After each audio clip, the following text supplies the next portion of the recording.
ये कुरान मजीद ने 4 शर्तें लगाई। फरमाया जिस बंदे में ये 4 खूबियां पाई जाएंगी उसे अल्लाह कामयाबी अता फरमाएगा। मुसलमान की सोच के खिलाफ है ये बात, ये कुरान की फिक्र के खिलाफ है कि अपनी फिक्र करो। बर्मा के लिए, कश्मीर के लिए, फ़लस्तीन के लिए बात ना करो, अपनी फिक्र करो। ये कुरान की सोच के खिलाफ है, ये कुरान के पैगाम के खिलाफ है। इसलिए कि अगर सिर्फ अपनी बात होती तो आमनु और आमिलुस सालिहात पे बात खत्म हो गई होती, फिर बात आगे न चलती। जब कहा गया वतवासो बिल हक, हक बात की तलकीन करनी है। अगर बात सिर्फ अपनी जात की होती तो ठीक हो गया था, नमाज पढ़ी, रोजा रखा, हज किया, खत्म हो गई।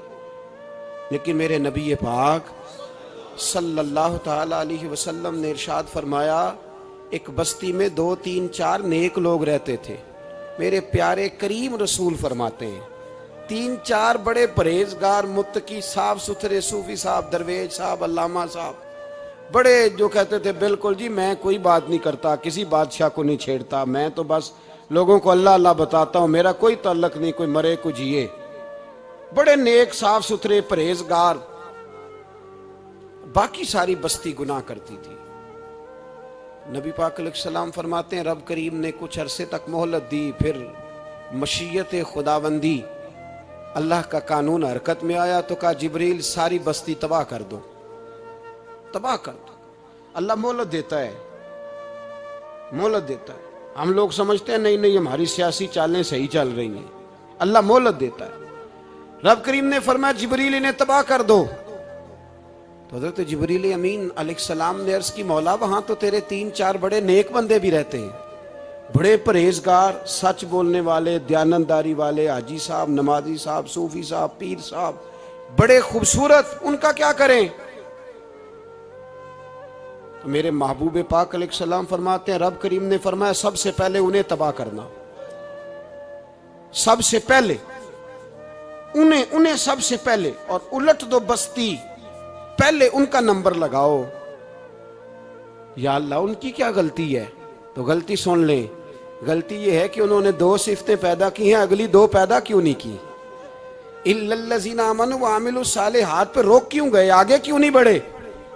अल्लाह करीम ने फरमाया जिब्रील देखो ना, मेरी नाफरमानी होती रही और इनके चेहरे पर कभी शिकन तक नहीं आया। लोग मेरा कानून तोड़ते रहे, इन्हें कभी बुरा ही नहीं लगा, गुनाह देखकर कभी ख्याल ही नहीं आया बदलने का। मेरे भाई उम्मत मुस्लिमा अपने लिए तो आई नहीं दुनिया में, नबी पाक की इसलिए थोड़े आए थे कि पैसे कमाएं, दुनियादारी करें, झूठ सच मारें और रुखसत हो जाएं, बच्चे पैदा करें। ये काम तो हिंदू, सिख, बुद्ध मत सारे कर रहे हैं। तू फकत इस काम के लिए थोड़ी आया है। कुंतुम खैरा उम्मतिन उखरिजत लिन्नास, अल्लाह फरमाते हैं मेरे महबूब के गुलामों तुम बेहतरीन उम्मत हो, मैंने तुम्हें उम्मतों के भले के लिए पैदा फरमाया है, तुम्हें लोगों की इमामत के लिए दुनिया में भेजा है। ए नौजवान मुस्लिम, कभी ये तदब्बुर भी किया तूने? वो कौन सा गर्दू है जिसका है तू एक टूटा हुआ तारा? तूने कभी सोचा है तू क्या है? पता है तुझे? रोजी कमाओ, रोटी कमाओ, और अब तो बहुत सारे लोग झूठ की दुनिया में जिंदा हैं, झूठ बोलते हैं अपने आप के साथ भी, दाएं बाएं फ्रॉड कर रहे हैं अपनी जात के साथ, खौल बना लिया, उसमें बंद हो गए, बाहर ही नहीं निकल। अपने मुल्क की सोचो, अपनी बात करो। अल्लामा इकबाल ने पता क्या कहा था? इकबाल ने, ये सुनो, जो लोग कहते हैं पहले पाकिस्तान, बर्मा के मुसलमान बाद में, कश्मीर के मुसलमान पहले सुनो इकबाल क्या कहते हैं। इकबाल कहने लगे इन ताज़ा खुदाओं में बड़ा सबसे वतन है, इन ताज़ा खुदाओं में बड़ा कौन? वतन की मोहब्बत ईमान का हिस्सा, इसमें शक नहीं। लेकिन अगर इस्लाम से पहले वतन आ गया तो इकबाल कहते हैं इन ताज़ा खुदाओं में बड़ा सबसे वतन है, और जो पैरहन इसका है वो मजहब का कफन है। फरमाते हैं जो वतन ओढ़ लेता है उसने अपने मजहब को दफन कर दिया। सबसे पहले पाकिस्तान नहीं, सबसे पहले रसूलुल्लाह का दीन है, सबसे पहले कुरान है, सबसे पहले नबी पाक का फरमान है, सबसे पहले उम्मत मुस्लिमा है। इन ताज़ा खुदाओं में बड़ा सबसे वतन है, जो पैरहन इसका है वो मजहब का कफन है। और इकबाल कहने लगे कौम मजहब से है, मजहब जो नहीं तुम भी नहीं। कौम मजहब से है, मजहब जो नहीं। कोई नहीं समझ आ रही है आपको मेरी बात? कौम किससे है? पाकिस्तानी होने से, पंजाबी होने से, सिंधी बलोची पठान होने से ना। कौम मजहब से है और मजहब जो नहीं तुम भी नहीं। ये कैसे हो सकता है कि मजहब ना हो और बंदा जिंदा रहे? ये कैसे हो सकता है भाई? काफिर ने असल में, मैं जाग ही नहीं रहा, मैं जागता ही नहीं। मैं जेब की सोचता हूँ, मस्जिद की सोचता हूँ, खानका की सोचता हूँ, मदरसे की सोचता हूँ, दुकान की। सारा दिन तो इस चक्कर में लगा रहता हूँ लोगों को साबित करने में कि मैं सही हूँ बाकी गलत है। मैं तो अपनी जात के खौल से उठ ही नहीं रहा। और मुझे ये अंदाजा ही नहीं कि लीबिया सारा कट गया, मिस्र के टुकड़े टुकड़े हो गए। मुझे पता ही नहीं कि शाम, जिसके बारे में मेरे नबी पाक अलैहिस्सलाम ने फरमाया मक्के और मदीने के बाद अल्लाह ने सबसे ज्यादा बरकतें मुल्क के शाम में रखी है। और हुजूर ने फरमाया जिसने हिजरत करनी हो वो शाम जाए। इतना आला मुल्क सारा कट गया, 4-4 हजार लोग एक एक दिन में कत्ल हो गए। पर मेरा घर अब आबाद है ना, कोई अर्ज नहीं। वो कटते हैं तो वो दूर हैं, कटते रहे। फलस्तीन में हमारे यहाँ मेराज की महफिलें बड़ी जम के होती हैं, सारे लोग पढ़ते हैं सुबहान अल्लज़ी असरा बिअब्दिही लैलन मिनल मस्जिदिल हराम इलल मस्जिदिल अक्सा। इन्हें पूछो रोज कुरान मजीद में मस्जिद अक्सा का नाम लेने वालों, तो मस्जिद अक्सा कहते हो तो तुम्हें अल्लाह कितनी नेकियां अता करता है? बताओ तो सही मस्जिद अक्सा किधर है? और अब तो मेरी तरह के मौलवी आधी हदीस सुनाते हैं, कहते हैं मस्जिद नबी में एक नमाज पढ़ो तो 50,000 का सवाब, हरम शरीफ में पढ़ो तो 1 लाख का सवाब। मौलाना हदीस यहां से शुरू नहीं होती। खोलो तो सही कंजुल माल, पढ़ो मुस्नद इमाम मोहम्मद बिन हंबल, हदीस तो यहां से शुरू होती है। मेरे नबी पाक ने फरमाया मस्जिद अक्सा में जिसने एक नमाज पढ़ी 25,000 का सवाब, और मेरी मस्जिद में जिसने एक नमाज पढ़ी 50,000 का सवाब, और अल्लाह के घर बैतुल्लाह जिसने पढ़ी 1 लाख का सवाब। मस्जिद अक्सा का तो जिक्र ही छोड़ गया है। क्यों? वो मस्जिद जिसकी तरफ मुंह करके 15 साल मेरे नबी पाक ने नमाज अदा की। किसने? बोलिएगा। 15 साल तक, 2 हिजरी में 13 साल मक्के में, 2 साल मदीने में, मस्जिद अक्सा की तरफ जिधर मुंह करके तेरे और मेरे रसूल नमाज पढ़ते रहे। आज वो मस्जिद यहूदी के कब्जे में है। कई के जुमे ताला रहता है, वहां नमाज नहीं पढ़ने दी जाती। मुझे क्या लगे इस बात से? मेरी मस्जिद में थोड़ी लगा हुआ है। ऐसी हवा चली है कि हर शख्स सोचता है तमाम शहर जले बस एक मेरा घर न जले। भाई ये वो दौर है जिस दौर में जरा सी भी किसी शख्स को तकलीफ होती है तो आलमी मीडिया पे बात जाती है, मोबाइल जेबों में फौरन तस्वीरें कैश होती हैं। मैं और आप, हमारा उस कौम से ताल्लुक है जिस कौम के बच्चे कट गए, जिबा हो गए, औरतों के पिस्तान काट के बर्मा के बुद्धों ने उनके कबाब बना के खा लिए, छोटे छोटे बच्चों की लाशें उन्होंने लटका डाली। और यहाँ मैं हुकूमत की क्या बात करूं, यहाँ किसी सियासतदान को मक्खी काट जाए तो हमारे फट्टे आबाद हो जाते हैं बहस करने के लिए। हमारे अपने लोग, आम आदमी नहीं बात करता, आम आदमी नहीं निकलता, आम शख्स को फिक्र खत्म हो गई। मेरी भाई सबसे बढ़कर बेहतरीन मस्जिद के खतीब इमाम हुसैन थे। मस्जिद नबी से बड़ी भी कोई मस्जिद होगी जिस मिंबर पर रसूल पाक बैठ के खुतबा दिया करते थे? और मेरे मुस्तफ़ा के आस्ताने से बड़ा भी कोई आस्ताना होगा जिसकी सज्जादगी इमाम हुसैन के पास थी? कहते हैं हमारा क्या ताल्लुक, हमें क्या लगे, जो मर्जी होता फिरे। इमाम अली मकाम आराम से मस्जिद नबी में बैठे थे। जमाना पूरी दुनिया से जाता था, हाथ चूमता था, कदमों में बैठता था। इतने बड़ी अजमत वाली भी कोई शख्सियत होगी जिसके रगों में रसूलुल्लाह का खून दौड़ता है, जिसे हुजूर अपनी जुबान मुबारक इस तरह वो चूसा करते थे जैसे अरब के लोग प्यास के आलम में खजूर चूसा करते थे। इतना बड़ा भी कुछ शख्स था। लेकिन जब दीन पे कड़ा वक्त आया तो हुसैन ने मस्जिद की खिताबत नहीं बचाई, आस्ताना नहीं बचाया। इमाम अली मकाम ने कहा कूफा लुटता है तो लुटता रहे, दमिश्क में फसाद होता है तो होता रहे, वो मुल्क के शाम की बच्चियां रो रही हैं तो रोती रहें कि हम पे यजीद काबज हो गया, मेरी मस्जिद आबाद है, काफी है ना। इमाम हुसैन निकले और निकल के कहने लगे जन्नतुल बकी वाली जगह पे खड़े होकर, या रसूल अल्लाह मैं जा रहा हूं, मैं जा रहा हूं और आपके लिए जा रहा हूं, इसलिए कि मुझे उस शाम को बचाना है जिस शाम में रसूलुल्लाह का कलमा पढ़ने वाले लोग बसते हैं। मुझे कूफा, दमिश्क, मिस्र के लोगों को बचाना है। नाना तेरे करम के खजीने की खैर हो, मैं जा रहा हूं तेरे मदीने की खैर हो। निकल खड़े हुए इमाम अली मकाम, मैदान में निकले। किसके खिलाफ? बोले कौन था? यजीद मुसलमान था। उस वक्त तक तो सबने मुसलमान लिखा है, जिसने काफिर का शहादत इमाम हुसैन के बाद का। जुर्म क्या था? मेरी गर्दन झुक जाती है जब मैं ये बात करता हूं, ईमानदारी से कह रहा हूं, जोश खिताबत नहीं, मेरी गर्दन झुकती है जब मैं ये लफ्ज अदा करता हूं। इमाम अली मकाम उस शख्स के खिलाफ निकले। सारे खुतबे इमाम हुसैन के पढ़ के देखो। इमाम हुसैन ने फरमाया यजीद शराबी है। शराबी मुसलमानों का हुक्मरान हो सकता? आप ना बोलें बेशक, पर बात तो सच्ची है ना। इमाम हुसैन ने फरमाया शराबी को वोट दिया जा सकता?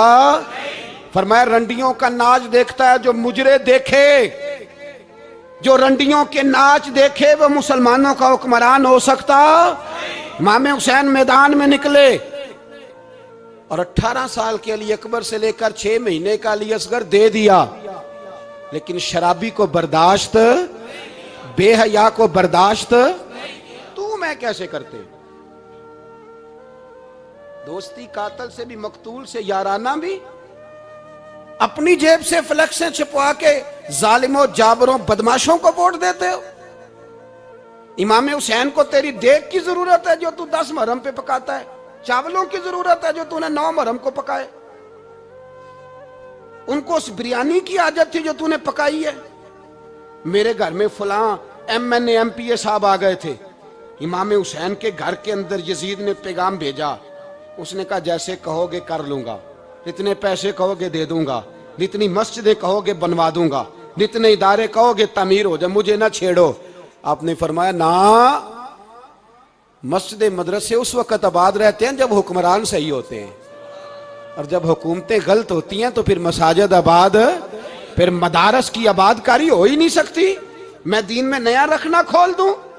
इमाम अली मकाम खड़े हुए, पर मैं क्या करूं? हुकूमत क्या करूं? हुकूमत से क्या कहूं? अगर मेरी मिल्लत के अपने जवान के मोबाइल में रंडियों का नाच हो तो 10 मुहर्रम को तो इमाम हुसैन करबला में तड़प जाते होंगे।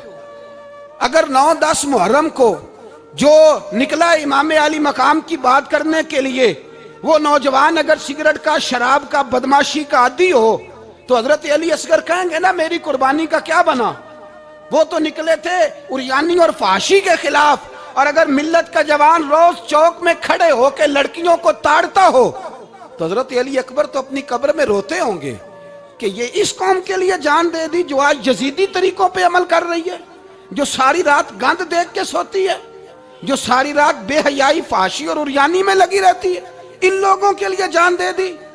इतना जुल्म उन शहीदों के साथ, और 10 मुहर्रम को देग पका के कहता है मैं इमाम हुसैन का मानने वाला हूं, मैं इमाम अली मकाम से प्यार करने वाला हूं। ना भाई ना, दोरंगी छोड़ के यक रंग हो जा, सरासर मोम हो जा या संग हो जा। उम्मत मुस्लिमा को बेदार होना पड़ेगा। इमाम अली मकाम मैदान में निकले, डट के निकले, और इमाम ने फरमाया मैदान में निकल कर कि मेरा वतन मदीना है, मेरा वतन मदीना है, पर मदीना बाद में, रसूलुल्लाह का दीन पहले। तू पाकिस्तान की बात करता है।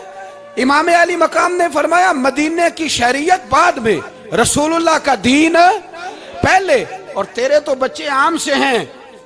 इमाम हुसैन ने फरमाया मेरी गोद में जो बच्चे हैं वो रसूलुल्लाह के नवासे हैं, पर बच्चे बाद में, नबी पाक का दीन पहले। आपने फरमाया तेरी बेटी बड़ी बावकार होगी, उसकी बड़ी इज्जत है, तू कहता है बेटी की वजह से ब्लैकमेल हो गया।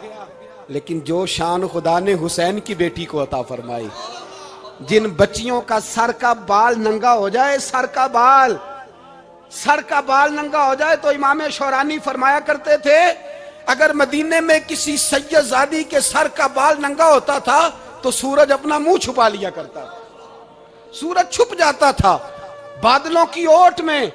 और मदीने वाले समझ लेते थे कि घर में काम करते करते किसी सैयदजादी के सर का कोई बाल नंगा हो गया। उन शहजादियों का इतना वकार।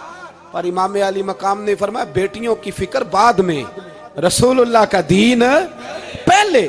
पहले रसूलुल्लाह का दीन कौम मजहब से है, मजहब जो नहीं तुम भी नहीं। याद रख मेरे भाई, इमाम अली मकाम रदी अल्लाह तआला अन्हु ने मैदान में निकलकर पहले मजहब की बात की।